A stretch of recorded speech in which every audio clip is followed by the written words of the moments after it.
मारण्यात आले. जिकडे रावणांचा काटा निघाला, राम लक्ष्मण भेटले, मारुती भेटला. पुढे काय झालं? लक्ष्मणाला राम काय म्हणतात? म्हणे हनुमंते जाऊन शत्रू क्षय होय पुन्हा, ते साधनाला कारण त्या सवत्यात मार पुसावे. मग मारुतीचे गळास प्रेम मिटे घाल श्रीराम, तो चिंता चक्री परम प्रलासे मारुती. लक्ष्मण म्हणतोय इतका परेशान होतो तुम्ही, एकदमच हे काम कसं झालं साध्य? राम म्हणतात त्या मारुतीला पुसावं लागते. थोडक्या वेळात, कमी वेळात आणि जास्त काम केले, भयंकर काम केले, मारुतीला मिठी घातली. राम म्हणतात एवढा मी परेशान होतो, कसं केलास, कुठून केलास, कुठून वशिका लागला, काम तर बरोबर केलंयस. मारुतीला दुःख झालं, मारुतीला तोंड लहान केलं. कारण आता का सांगावं, रामाला भेट देतो म्हणून त्या बाईला बोलले आणि वचन दिलंय, आणि त्या बाईनं सहज सांगून टाकली नवऱ्याचं मरण.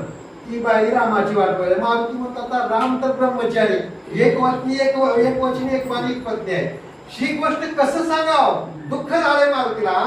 मग राम म्हणे प्राण सखया, कामुक घेणे उतरवण्या ते मन सांगलं नाया. म्हणून वदन कुर्वाणे मग हनुमंत वर्तमान, रामाशी सांगे मिळवून चंद्रसेनीशी भाषदान, दृढ देवने मिळालो. न सांगता तुम्हा कळो येते अंतर. रामाला कळालं एवढं काम ज्यानं केलंय, तोंडाला मी केलो म्हणून सांगणार.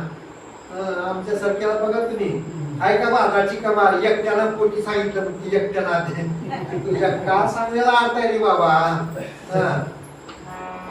अजिबात ठरवायचं नसतं माणसाने. आता पुष्कळ मी म्हणत नाही की असं मला नाही कळतंय, मला तर काहीच कळत नाही. हनुमंताने एवढं मोठं काम केलं, तिळभर सुद्धा करू नये. राम खोदू खोदू विचारतात, तोंड लहान केलाय, का झालंय, का चुकलंय, एवढं मोठं काम केलं. तेव्हा मारुती सांगतो आता तुम्हाला सांगून पण सांगायची वेळ आली. तिच्या नवऱ्याचं मरण विचारलो, एवढा प्रयत्न केलो, तिला वचन दिलोय, आणि म्हणून मग पुन्हा हे केल्यानंतर बंदोबस्त झाला कुठला अमृताचा.